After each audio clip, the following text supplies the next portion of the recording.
Samantala, nakahanda ng Bicol Region para sa epekto po ng Super Typhoon Nando at hanging habagat matapos ang nailatag na Quick Response Report ng Department of Social Welfare and Development Field Office 5. Ang detalye sa report ni Ramil Marianito ng PIA Bicol. Nakahanda ang rehiyon ng Bicol para sa epekto ng Super Typhoon Nando at maging sa hanging habagat na maaaring tumama rito. Sa inilabas na Quick Response Report ng Department of Social Welfare and Development Field Office 5 nitong linggo, higit sa 223 million pesos na relief resources ang naka-standby sa DSWD Bicol. Kabilang dito ang 208,079 family food packs at halos 100,000 non-food items. Samantala, meron ding naka-standby ang pundong 3 milyong pisong cash na handang agarang ipamahagi sa mga lubhang apektadong pamilya.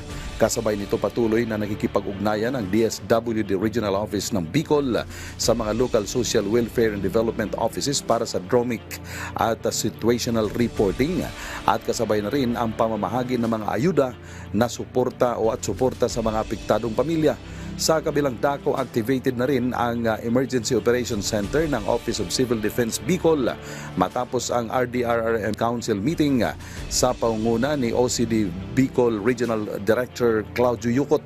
Kaagad na naglabas ng no water activity ang mga local chief executives na mga apektadong lalawigan sa Bicol, partikular sa Catanduanes, Albay, Sorsogon, Camarines Sur at Camarines Norte upang maiwasan ang anumang hindi inaasahang pangyayari.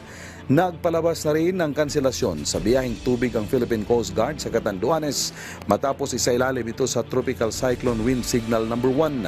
Sa Sorsogon naman, kinansela rin ang fluvial procession kaugnay ng selebrasyon ng Peña Francia.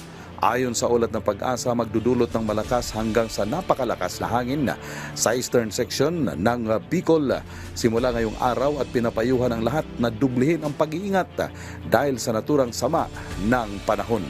Para sa Integrated State Media, Ramil Marianito ng Philippine Information Agency, Bicol.